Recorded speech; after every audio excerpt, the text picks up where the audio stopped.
This podcast is hosted by Buzzsprout. Podcasting isn't hard when you have the right partners. The team at Buzzsprout is passionate about helping you succeed. Join over 100,000 podcasters already using Buzzsprout to get their message to the world. If you want an upgrade, Buzzsprout has tons of guides to help you find exactly what you need. We use Buzzsprout and it's a game changer for us. An all new analytics system helps us track who's listening to our show and where they're listening to it. If you'd like to use Buzzsprout as well, follow the link in our show notes to buzzsprout.com. And while you're there, let them know that Films and Fermentation sent you.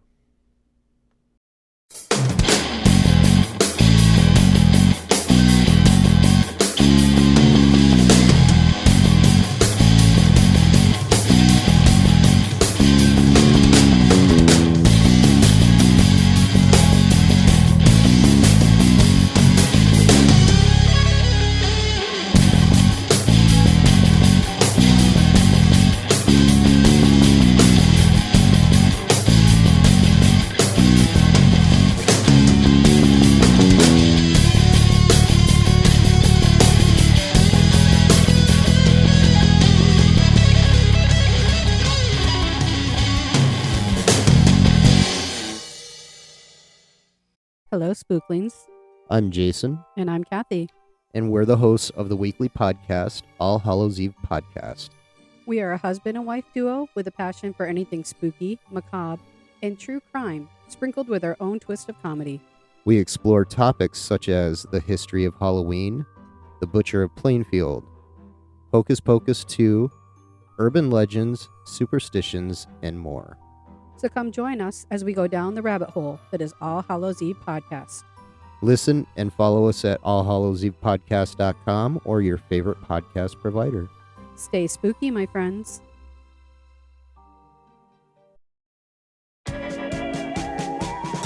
Hey there, curiosity connoisseurs. Are you intrigued by all things strange, weird, and unusual, but too embarrassed to talk with your friends and family about it? Well, we're your family now. Join me, chronically curious Katie, And me, combat veteran Chris, as we don our tinfoil hats and question everything. from crazy mysteries, out of this world conspiracies, and the unbelievable happenings all around us. Let's try to stay sane as we laugh and explore together through our podcast, Stop Thinking with Your Butt. Wherever you like to listen. Hey, everybody, welcome to Films and Fermentation, episode 108. Hey, what's on the menu? That's right, we are Films and Fermentation, a movie and alcohol podcast. I'm Leo. I'm Kevin. I'm Mike. We're three friends who like to talk shit about movies while getting shit-faced. On this episode, we're taking a look at food in the movies. If there's one thing we love as much as movies and alcohol, it's food. We're looking at movies that are about food, feature food, or have at least one scene where food plays an important role. And how we broke this down is we have some categories that we made some picks, and we're going to discuss whether or not our picks are the right picks or something should be the new number one or whatever it might be. But we're going to have some fun with food this evening. Don't forget to drop us an email at filmsandfermentation@gmail.com or visit linktree.com/filmsandfermentation to find all of our social media and podcast links. Don't forget you can pick up our merchandise at teespring.com or support the show at Patreon. As always, gentlemen, the most important part of this show, what are we drinking? Okay. I'm going to go, you want to go first, Mike, or should I go first? Either way, doesn't matter. Okay, fine. I'll go first. All right, Jesus, Kevin, go guys, first. all you have to do is say it. Jeez, Yeah, Kev, took man. long enough. All right. Well, I have a industrial sized can of Black Black. River Irish Stout from Mike. It's it's Left Nut Brewery, now called Liquid. Liquid nitrogen. No, we got it right here. Oh no. Shit. Like liquid greens or something like that. Look, it's still LNB, so it's liquid something beverages Okay. brewery.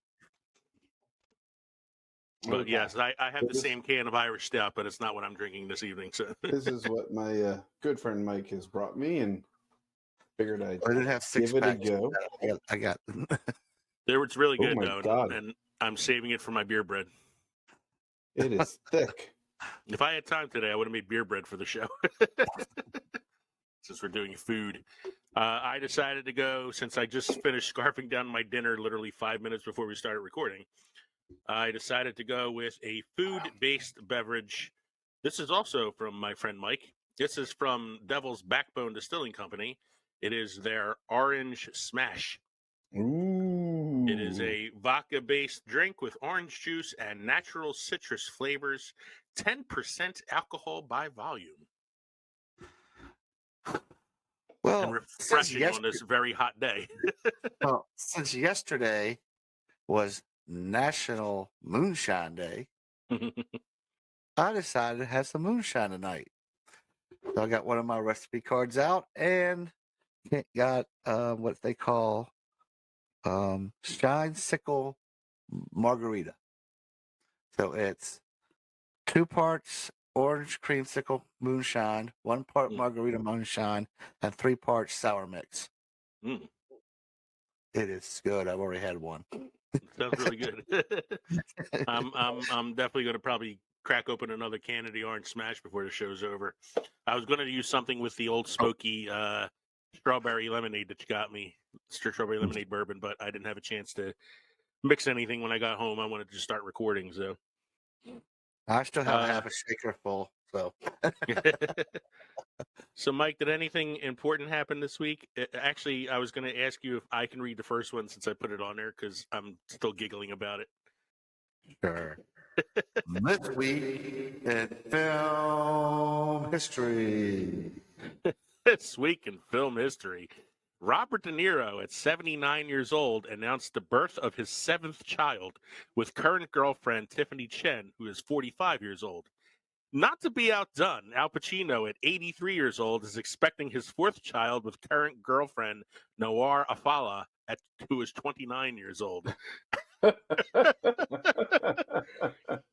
She is younger than his 2 oldest children. Oh my God. Dear Lord. And I think De Niro's oldest kid is like in his 50s. Like, so, yeah. Apparently, they weren't shooting dust out of those old balls. Apparently not. Yeah, 29 years old. You got knocked up by an 83-year-old man. And what did he say? She's Hooah! He's got a great ass. I'm just getting warmed up. You think that's what he does at the end of it? Hooah, hooah, hooah.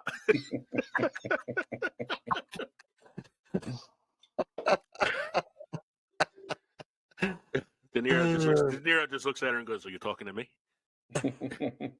Nobody else here, so you must be talking to me." So, Mike, I want to be inside your circle of trust. Yeah. I have nipples. Can you milk me? That's his foreplay. Yeah. All right, getting ourselves back on track here, Mike. Why don't you give us the second one? In 1989, Dead Poets Society film starring Robert Williams premiered. And we're all better people for it. Yes, we are. Mhm. As much as I love that movie, though, it did give me a false sense of what being an English teacher is like. You mean your students did not jump up on the? I showed the movie to them one time in a poetry class that I taught, and I tried to get them to jump up on the desk and do the "Oh Captain, my Captain," but they refused. Wow, kids these days, I tell you, no respect. So you have a must-try beer or craft destination for us this evening, Mike? I have a craft destination for you. Big Sky Brewing Company. Big Sky is founded in 1995 in the heart of the Northern Rockies with the philosophy of making the best beer possible and having fun doing it. Their flagship beer, Moose Drool Brown Ale, has been their most successful since they opened. Moose Drool. Moose Drool. Sounds delightful. But Scapegoat Pale Trout Slayer, Scapegoat Pale Trout Slayer and Shake a Day IPA were also year-round favorites. Visit the brewery in beautiful Methuselah to find a large selection of seasonals, special releases, as well as beer to go and merchandise. Given my track record, I would order the Moose Drool just based on the name, not even really knowing what the beer was. So. Well, it's a brown ale, so. But it sounds like if it's their most popular one, I probably would have enjoyed it. Probably. And you already told us that yesterday, June 1st, as of the recording of this episode, was National Moonshine Day. Yes, it was. And we're all better off because of it. Yes, we are. That brings us to, once again, my favorite segment, Synopsis According to Glip. Brought to you It by... seems like Glip's getting to know us better. Yeah, Glip's starting to figure us out a little bit here. It only took, 37 episodes. Glip is brought to you by Newsly, all-in-one audio super app for iOS and Android. Stop scrolling, start listening. Have the news read to you in a natural human voice. Use the promo code ANDFERMENT and get a 1-month premium subscription for free. Newsly.me. So according to Glip, last week, our episode, which was the movies that made us, the participants discussed Netflix documentary series. Nope. See, you told them that's not what we did last week. What was it? It wasn't the... Yeah, it was the movies that made us last week. Yeah. Oh, yeah, Yeah, you're right. My fault. You said you already had one of those already, right? Yeah. Sure it was just one. It's usually Kevin who doesn't remember what we did the week before. I don't remember what we did yesterday. I was getting confused with the movies that Time forgot. No, that was the one that Jason and Kathy did with us. I know. No, last week was the Netflix documentary series, The Movies That Made Us. And according to Glip, we discussed the Netflix documentary series, star of The Mandalorian actress Ming, Hollywood Walk of Fame, name of the film, themes of Halloween, and different visions of the original movie. I mean, it started out kind of good. It missed a few things, but yeah, it kind of trailed off at the end there a little bit. Yeah, it's a little bit. I did like star of the Mandalorian actress Ming. Ming Na Wen, who got her Hollywood Walk of Fame last week. She did. Mm-hmm. So yeah, it was an okay Glip. It wasn't as good as some of the previous ones that we've had. So I had said after rewatching some of the movies that made us that I really wanted to watch Ghostbusters again. So I rewatched Ghostbusters, and believe it or not, having seen the movie like a million times, I actually laughed at something that I had not noticed before. A joke that I had totally not picked up on. Really? Hard to believe given how many times I've seen this film.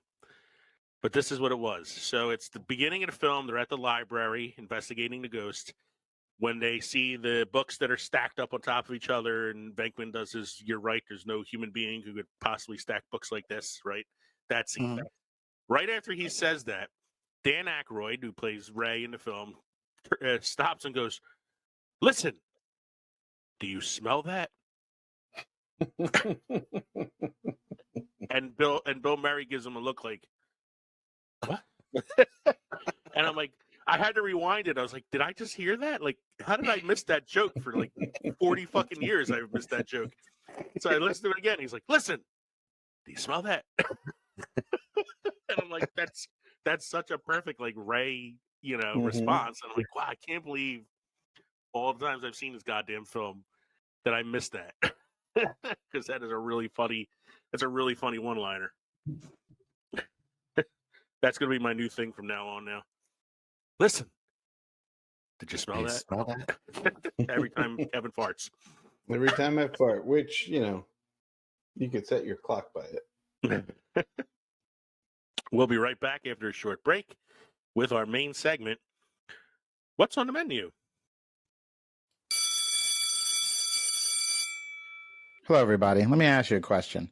When you were a kid, did you ever wonder what teachers talked about in the teacher's lounge? You probably didn't miss much. It's usually boring stuff like grading papers, lesson planning, and then figuring out the new train schedule. Train schedule? Well, I teach in the city. But sometimes, at one of the not-so-cool tables in the back of the teacher's lounge, you might find us, the Fandalorians, teachers by day, nerds by night. My name is Mr. Richardson, and by day, Mr. McDonald, Mr. G, and I teach and inspire America's youth. But by night, we debate, discuss, and argue about all things in the pop culture universe on our podcast. We discuss all the biggest pop culture topics in the world, like Ozark, Stranger Things, The Marvelous Miss Maisel, Marvel, Star Wars, Top Gun Maverick, The Old Man, Bridgerton, you name it, we'll probably discuss it. You guys watch Bridgerton? Yo, season 1 of Bridgerton was awesome. You don't know what you're missing. Since we are teachers, you will always get a ton of background information about our topics and original teacher-themed segments, like our pop culture morning announcements, building meetings, and post-observation reviews of shows and movies. Oh, and arguing. You'll get lots of disagreements and arguing, like way more than I'm comfortable with. You can find us wherever you listen to your podcasts. Just search for The Fandalorians, Teachers by Day, Nerds by Night. Then join us every Monday as we look into the current state of fandom and pop culture. Hey, look, the bell's about to ring. We need to head to the buses. Hopefully we'll see you guys soon. Well, I mean, they're not going to see us because this is a podcast. I know. But they can't even see us when you think about it, so they won't see us either. Oh my God, you know what I meant. It wasn't literal. Just ring the bell. Ring the bell. The Fandalorians, Teachers by Day, Nerds by Night. I hope you listen and subscribe to us soon. I hate you guys.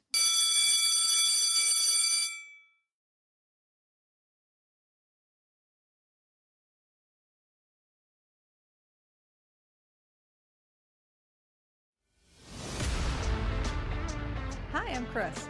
And I'm Deb. And we host a pretty fun podcast called Today We Laughed and Learned. You know, this is where we discuss all the things we should have learned, but, well, never did. And we have quite a few laughs along the way. Today We Laughed and Learned with Chris and Deb. We're curious about everything, experts on nothing. Come find us wherever you get your podcasts.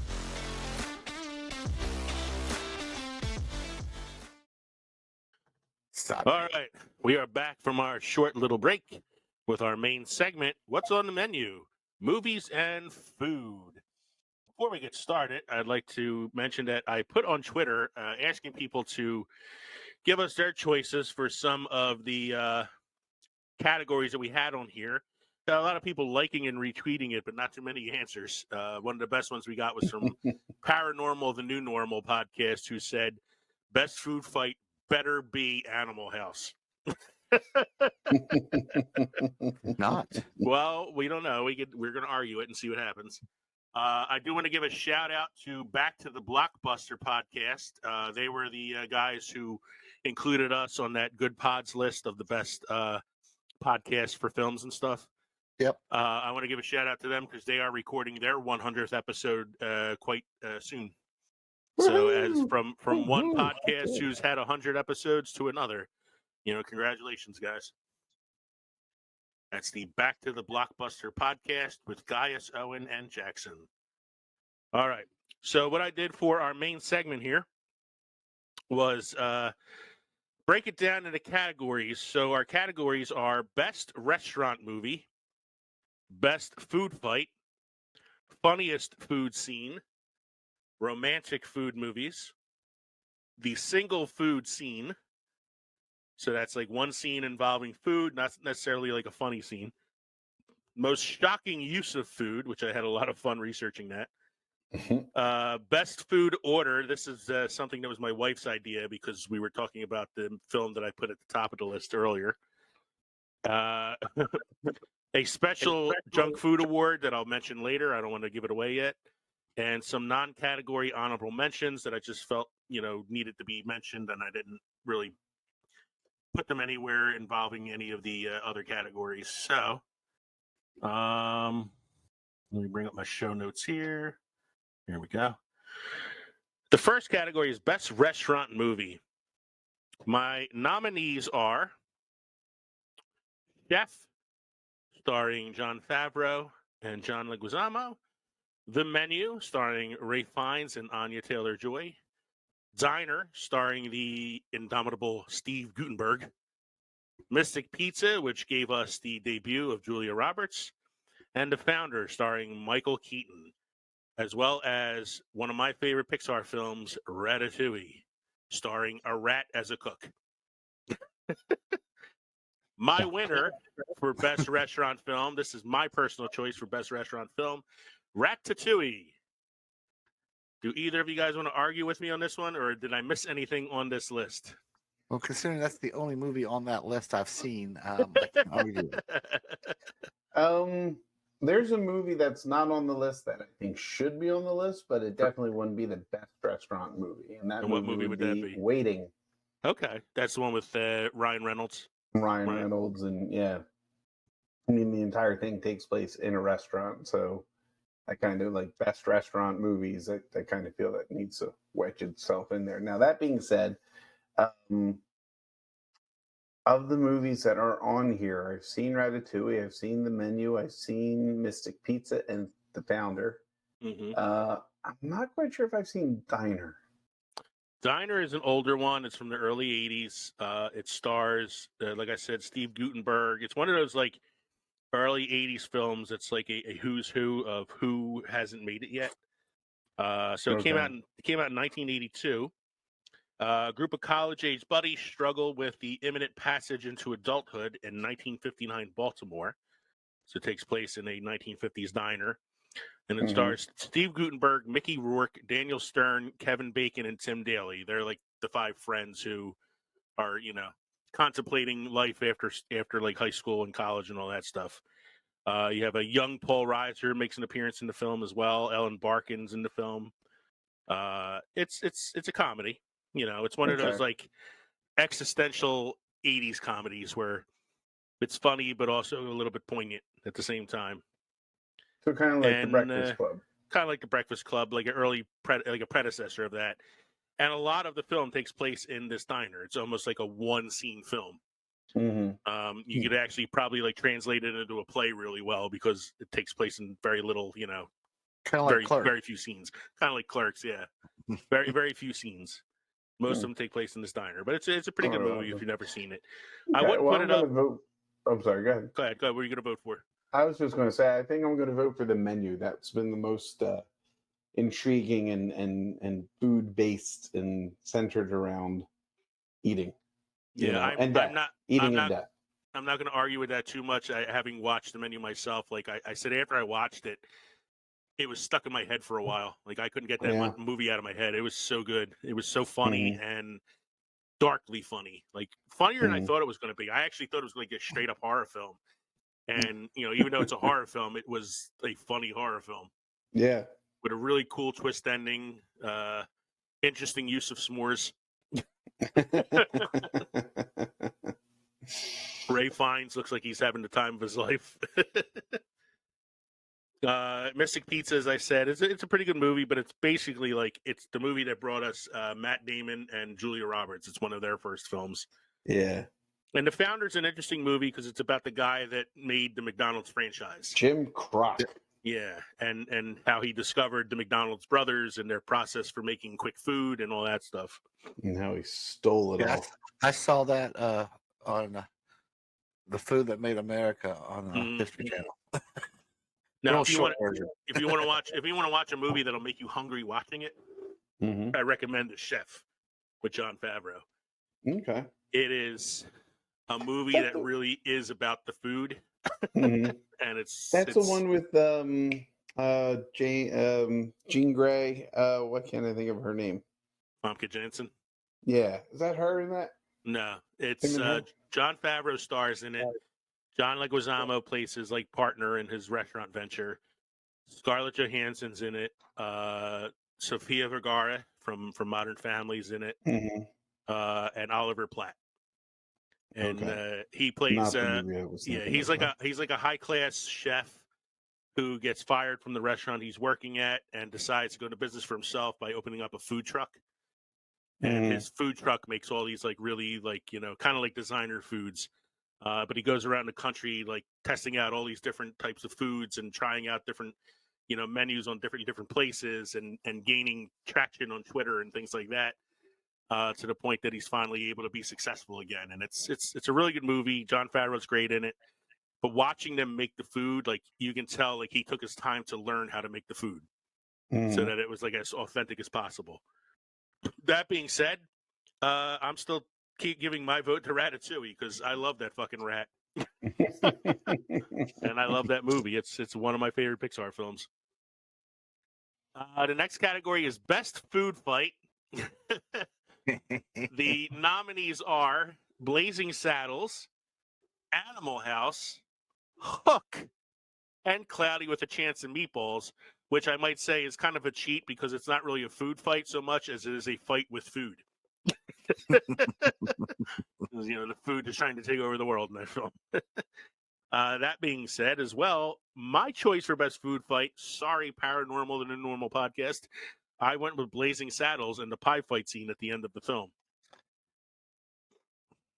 And even though I rewatched the Animal House food fight scene, just the food fight scene, I found it on YouTube, where he pops the pimple with the mashed potatoes, and then turns into it's a funny scene, but I really like the Blazing Saddles scene because it's a culmination of the whole film.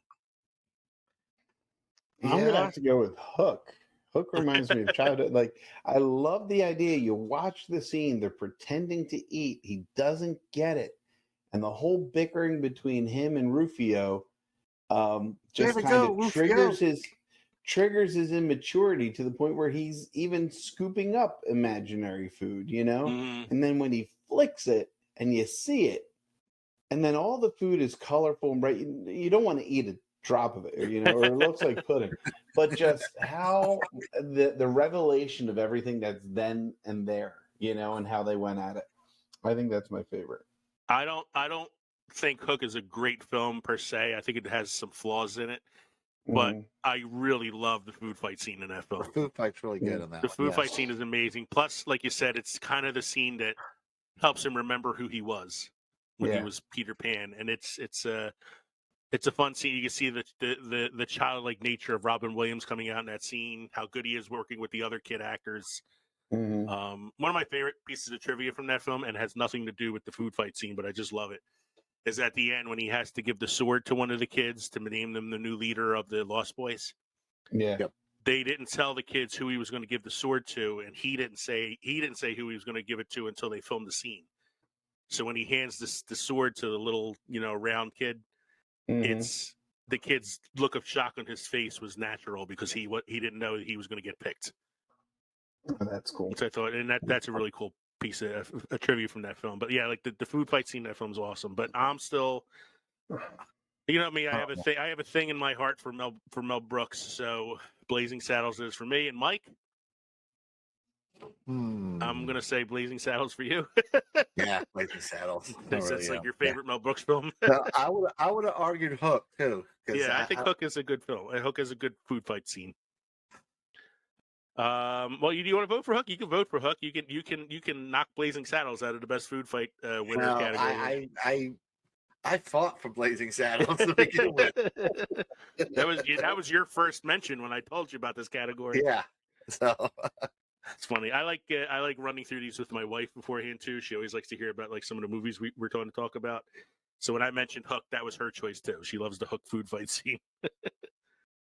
The next one I have is funniest food scene. The nominees are for Blazing Saddles, the farting around a fire while eating beans scene. For Harry Met Sally, the orgasm in the diner scene. What she's having.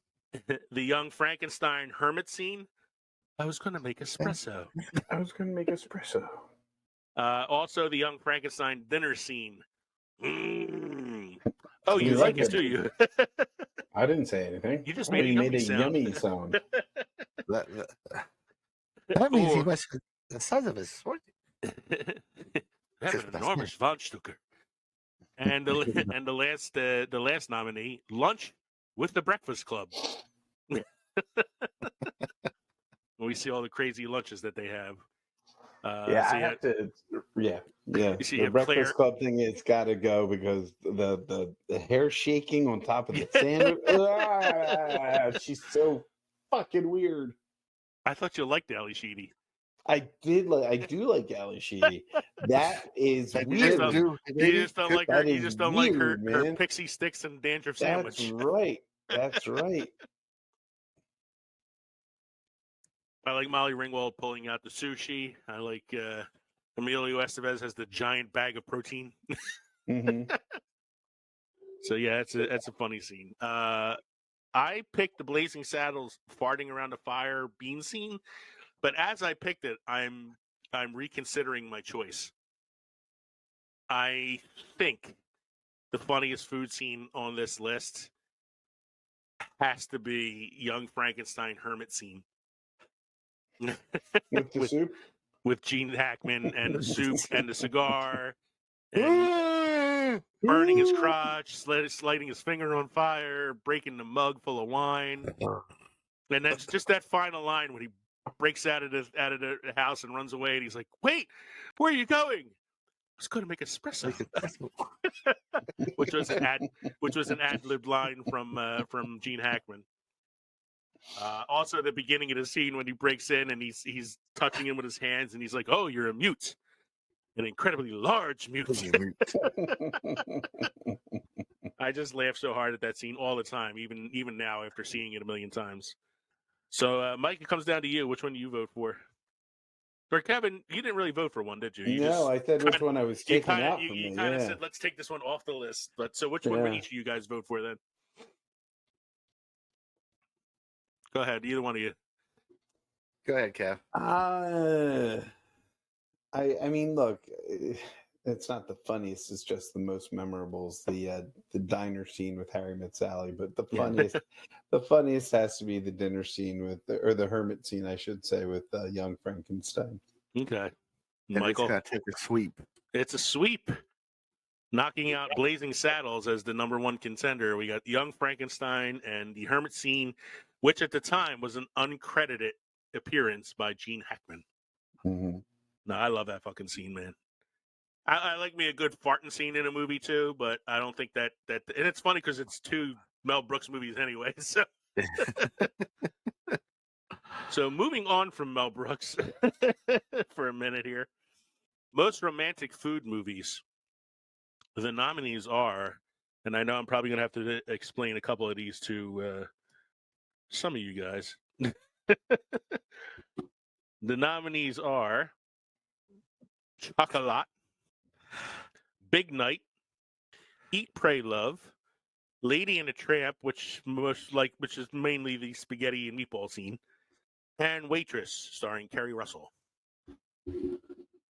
So, which ones do I need to explain, Mike? All of them? Well, I've seen Lady and the Tramp.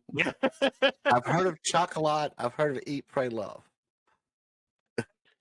Chocolat is a story about a French woman and her daughter who open up a chocolate shop in a small remote village in France that shakes up the rigid morality of the community. Stars Juliette Binoche, Judi Dench, Johnny Depp, and Alfred Molina. And then, there's a romance that sparks up between Juliette Binoche and Johnny Depp in the film, which is what makes it such a romantic comedy. It's also one of those films that makes you go when you're watching it because there's a lot of chocolate involved. Big Night is a movie that I really like. It's not so much a romantic film in the sense of like people falling in love, as it's a romantic it's a love letter to food. So it's about these two Italian brothers who own this restaurant in New York that's kind of failing, and they have this one big night where they invite a bunch of people to the restaurant to try out the food that they make there because they're supposed to have an appearance by the singer Louis Prima, who eventually doesn't show up. But it's just basically watching them make the food that makes you like kind of fall in love with the process of, I actually just considered putting this in the best restaurant category as well because it is a movie about a restaurant. Eat, Pray, Love is a Julia Roberts film based on a best-selling novel where she travels the world after getting divorced and kind of eats, prays, and fucks her way around the world. Do we have nude scenes? Not from Julia Roberts. There's some naked if it was made in the 80s, there'd be plenty of boobies in that movie. There's a lot of naked male ass in it, though, if you're okay with that. Lady and the Tramps, the spaghetti scene, mainly, and then The Waitress is a movie starring Kerry Russell. Was it a play first, Kev, or was it a movie first? It was a movie first, and then it became a play. Yeah, movie first. Because I think it's a musical now, right? It is. It's a musical now. A lot of the musical was written by Sarah Bareilles. Yeah. For it, and the original movie The person who wrote it was actually one of the characters in it, and she was murdered shortly after the movie was finished filming. I think she was murdered maybe prior to the release. Oh, wow. Yeah. Her name? Adrian Shelley. Adrian Shelley. Yeah. He was also the director of the film, too. Yeah. So that was Wow. hers, and then once the film finished, she was murdered. I don't know by who, but it was a movie first. Yes. Stars Kerry Russell and everybody's favorite heartthrob, Nathan Fillion. As well as Cheryl Hines, Andy Griffith in one of his last roles. It's a movie about a woman named Jenna, played by Kerry Russell, who is a pregnant, unhappily married waitress in the Deep South. She meets a newcomer to her town and falls into an unlikely relationship and a last attempt at happiness. And there's a lot of pie baking in this movie. Yes, and the pies are specific to her mood. Yeah. She's very reluctant. She's not happy that she's pregnant. And it's mostly because her husband's an asshole, Yeah. So this is just one more thing tying her to him. So, Mike, I saw you make a little reaction here. What's up? I just thought of a funniest food scene. Even though we just did that category? Yeah, because pie made me think about it. What is it? The pie scene in Men in Black 2. Oh, the pie scene in Men in Black 2. Where, what's his name is crying. He's about to be neuralized. Oh, yeah. Yeah.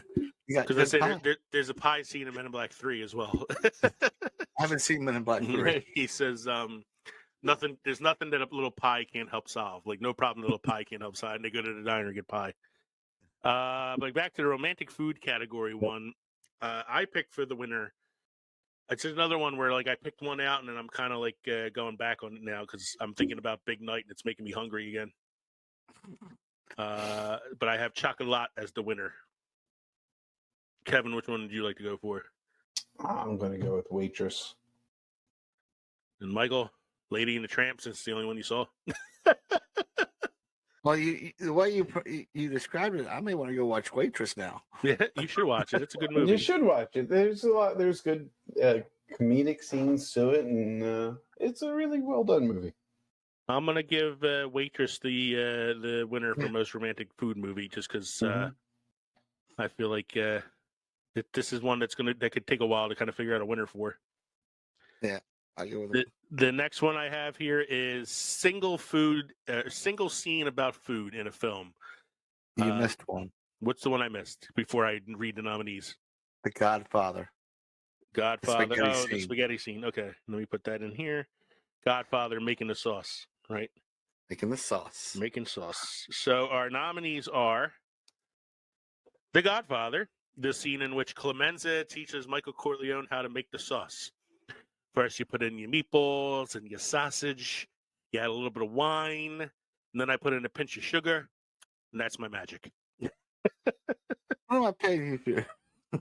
And somebody comes in. You never know, kid. You might have to make dinner for 20 guys someday. Oh, there's Why always don't you tell that girl you love her, Michael? I love you with all of my heart. If I don't see you again, I'm going to die. There's also the scene where he shoots the Turk. And he shoots the guys in the restaurant. That could be a restaurant scene. The other nominees are Pulp Fiction, the $5 milkshake scene, where they order hamburgers and milkshakes while they're at Jackrabbit Slim's, which has the waiters and waitresses that are all playing different characters from the 50s.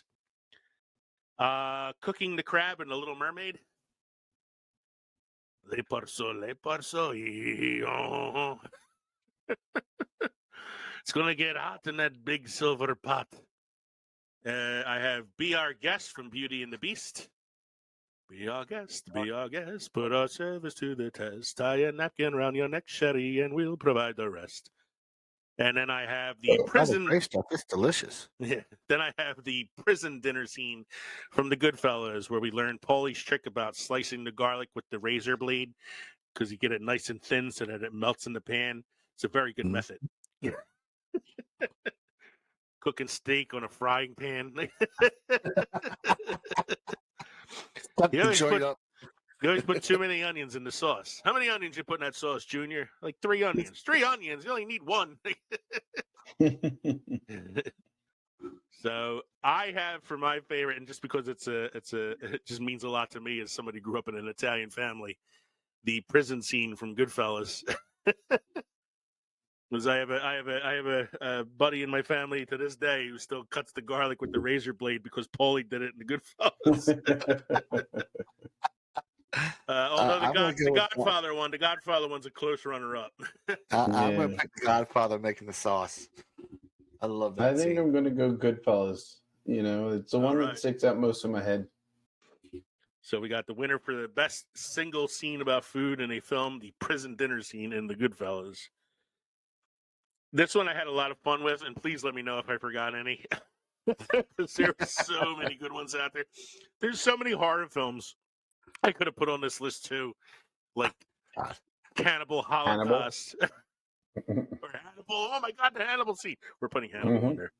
I'm adding Hannibal. Hold on. Hannibal. Liver, lava beans. It's Hannibal. Well, that's just, he just talks about it. You don't actually see it.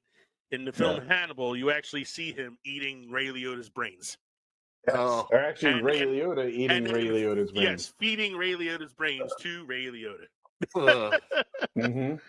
So our nominees are Hannibal, feeding Ray Liotta his own brains. Sausage Party, which is a animated film about food that ends with a food orgy. Yeah. We have Soylent Green, where we find out that Soylent Green is people. You have The Help, from the best stuff on earth. the other white meat. We have The Help, where they serve the lady shit pies. Beetlejuice, the Deo scene. Deo. And American Pie, where he fucks the pie. Well, we'll just tell your mother that we ate it. So, a lot of good ones on here. I had to explain Soylent Green to my wife. She never heard of that movie. I said it's a Charlton Heston film in which they're running out of food to feed the masses, so they start grinding people up into protein blocks that they feed them, and it's not till you get to the end of the film that you find out that the Soylent Green that they're feeding these people is made out of dead bodies. Soylent Green is people. But I picked my personal favorite because I remember how shocking it was when I first saw it in the theater, and how funny it was the American Pie fucker scene. Right. Although having seen Sausage Party, I remember seeing Sausage Party, and then Mike's wife at the time worked for Big Brothers Big Sisters, and I warned her not to warn the bigs not to take the littles to go see this movie. So they had a tendency to just take them to see any animated film.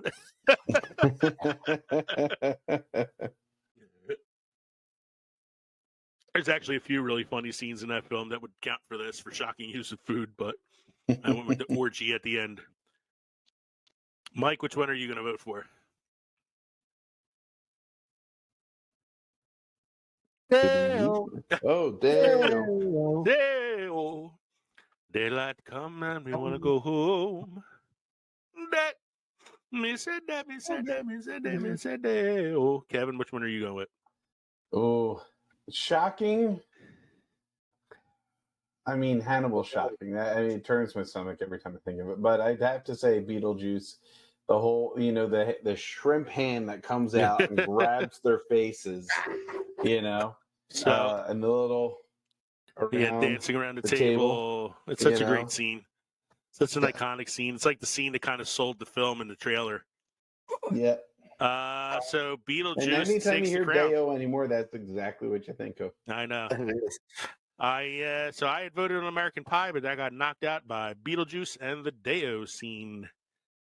So I'm going to just recap where we're at so far before we get to the last couple here. So best restaurant movie ended up going to Ratatouille. Best food fight ended up going to Hook. Funniest scene ended up going to Young Frankenstein and the Hermit scene. I think it went to Hook. Didn't it go to Hook? Or was it Blazing Saddles? No, it was Blazing Saddles. I'm sorry, Blazing Saddles. Funniest food scene ended up going to Young Frankenstein and the Hermit. Most romantic film ended up going to Waitress. Single food scene ended up going to the prison dinner scene in Goodfellas. Shocking use of food went to Beetlejuice and the Deo scene. That takes us to a new category I added earlier today because my wife and I were talking about it, and I thought it was kind of funny. Best ordering of food in a film. So for this one, I have quotes to go with it.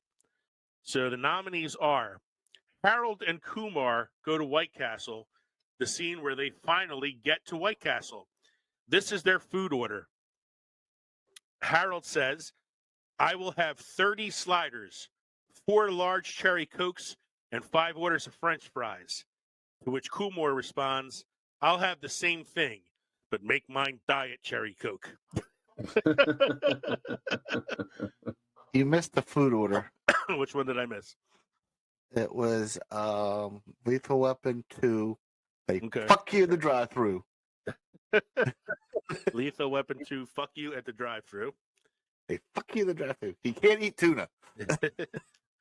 I have Ratatouille when Anton Ego at the end of the film says to the waiter, surprise me. And the rat makes him Ratatouille, which gives him the memory shot back to his childhood when his mom used to make it for him. I love that scene. I have A Christmas Story, the Chinese food scene. So this is the very end of the film where the turkey gets eaten by the dogs. So they end up going to a Chinese restaurant because it's the only place open on Christmas. They bring out the duck, which still has the head attached. And the dad says, it's still smiling at us. It's smiling. So the waiter takes out the cleaver and chops the head off right there in front of the family. I have Blues Brothers. Anytime Elwood and Jake Blues ask for food in the film, the order goes as such.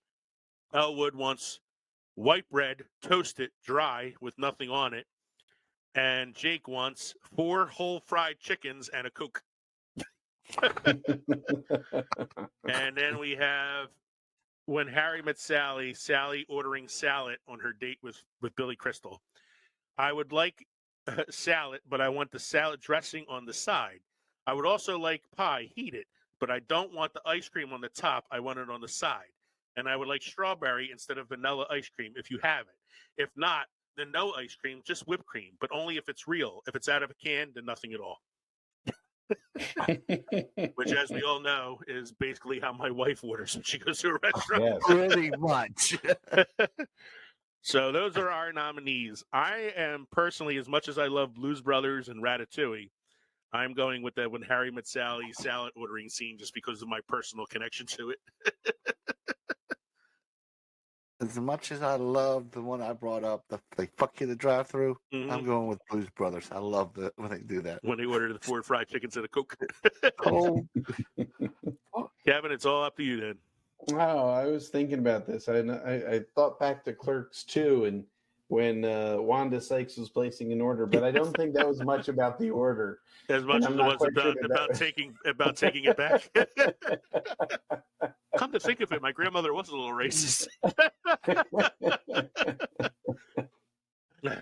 I think with this one, I got to go with Christmas Story. It's cherished. It's a 3-way tie. We got a 3-way tie. How do we break this tie? So it's When Harry Met Sally ordering salads, Blues Brothers, Elwood and Jake, unique order, Christmas Story, Chinese food. I think you have to take out the 3 that we've all chosen, and then whatever's left, we have to go through. So we chose the Harry Met Sally, Blues Brothers, and Christmas Story. Yeah, those are our choices. Yes, so we have to. We take out. So eliminate the other 3, Yep. and just leave the ones that we voted on. We just have to figure out how to break that tie. Oh no, I was saying if we got rid of the 3 that we chose, then whatever the last. That's not how tie breaking works. Nobody's happy. That's not how you break a tie. Well, you guys know I'm not going to vote for Christmas Story. So I know you're not. So I was going to bring up the Wheel of Destiny real quick. Hold on. You know the Wheel of Destiny, Mike. It's the thing we use to choose dinner when nobody else can fucking choose. Also, But nobody can figure out what they want for dinner. We use the Wheel of Destiny. So we're going to go Happens a with lot. Harry Met Sally. Right? So Harry. And then we're going to go with Blues Brothers. And we're going to go with Christmas Story. And now we're going to spin the wheel. Here we go. I'll show you guys the wheel up here so you can see I'm not cheating. And it lands on Harry Met Sally. So that's going to be our winner for this category. As it should be. Then I have some non-category honorable mentions here. Alice in Wonderland, The Tea Party. Which is happy birthday to you. Yeah, to which is a very famous scene from that movie. Julie and Julia, which is a movie about Julia Child, starring Meryl Streep and Amy Adams. And the Baby Ruth scene in Goonies. Baby Ruth. Baby Ruth. Ruth. Baby Ruth. And then I have one last category. It's the Brad Pitt Junk Food Award, which can only go to one person, and that is Brad Pitt in Ocean's 11, who, if you don't know this, in every single scene of that film has some kind of junk food in his hand. Didn't we bring Tony Stark up in one of the movies? Yes, we brought Tony Stark up as a potential candidate for the Brad Pitt Junk Food Award, but it's got to go to Brad Pitt because he originated it. And it is called the Brad Pitt Junk Food Award. Yeah, it is the Brad Pitt Junk Food Award. In the film Ocean's 11, there is a scene where he has a shrimp cocktail in his hand. There's a scene where he has a hamburger in his hand. There's a scene where he's eating nachos and cheese. There's a scene where he's eating popcorn. There's a scene where he's drinking like a soda or something. There's another scene, I think when they're at Elliot Gould's house, he's eating something there. And it's like, yeah, every scene he's in, he's got food in his hand. So that is was the joke. That was the joke. So those were our categories. We hope you enjoyed our list of food scenes and films. If you have anything you would like to add to our list, feel free to, send it our way. Let us know if we missed any films, or let us know if there's a category of your own that you think we should have included. We can always do it on another episode at a later date. Mike, do you have any beer trivia or history for us this evening? Beer around the world. Agave sap from the Magnui plant has long been used in what is now central Mexico to create a fermented beverage called palcu. It is an ancient drink dating from before 200 AD, milky white and a bit viscous in texture. It has a yeasty, sour flavor similar to kombucha. It is only mildly alcoholic. There you go. Mildly alcoholic? Why are we talking about it then? Hey, it came on a beer calendar, so what do you want from me? Well, let's talk about our drinks again this evening. Anybody have anything extra to add about their drinks? I'm out of mine. I just poured myself my second pint from this, so I'm on my third. I finished my third pint. it's okay. Was this nitro, Mike, or was this just regular? Just regular. Oh, very, very little carbonation. Extremely light on the carbonation. But overall, very good. Thank you. You're welcome. I like the Irish Stout. That's the one I use for the beer bread, so I'm going to be saving it up for that now. Although I also have that banana beer that you got me that I have to try out for the beer bread as well. Yes. I was going to try to make it today, but it was 118 degrees outside, and I didn't feel like firing up the oven. So who you Hey telling? guys, the pool was warm today. it was a fucking hot day today. The pool was warm today. You would have enjoyed it. So we came on the wrong day. You came on the wrong day. I, of course, has been drinking the Bevel's Backbone Orange Smash tonight. 10% alcohol by volume. I'm just finishing my second one, and I'm feeling pretty good. I might have a third. There you go. On a third, I'll be passed out. Benefits to our Friday night recordings. Yeah, I know. Friday night record. Not that I ever fucking stopped on a Thursday night either. No, that's true. All right, I'm going to pause this on. So, thank you for joining us tonight for episode 108. What's on the menu? We hope you enjoyed listening to this podcast as much as we enjoyed recording it for you. Don't forget to drop us an email at filmsandfermentation@gmail.com or visit linktree.com/filmsandfermentation to find all of our social media and podcast links. You can get message out to us very quickly on Twitter if you like, at Films Fermented. Especially with this episode tonight, if you have any movies that you think we should have added to the list that we missed, or any categories we should talk about at a later date, please reach out to us and let us know. You can also, as I said, go to Patreon to support the show, or go to teespring.com to purchase some of our merchandise. Don't forget and we are going old school. We are going to bring back the homing pigeons. Okay, we're setting up a coop in the back of Mike's yard. Yes, my yard. Oh hell no! Yeah, no, the back of your yard. You already set aside that area. Like the pigeons and the producers. Of us live in Jersey. They need to be in Jersey. They're not homing pigeons; they're homing seagulls. Like the pigeons and the producers. Yes. We're going to make a play. Oh, I forgot. That's a good food scene right there. Many different herrings.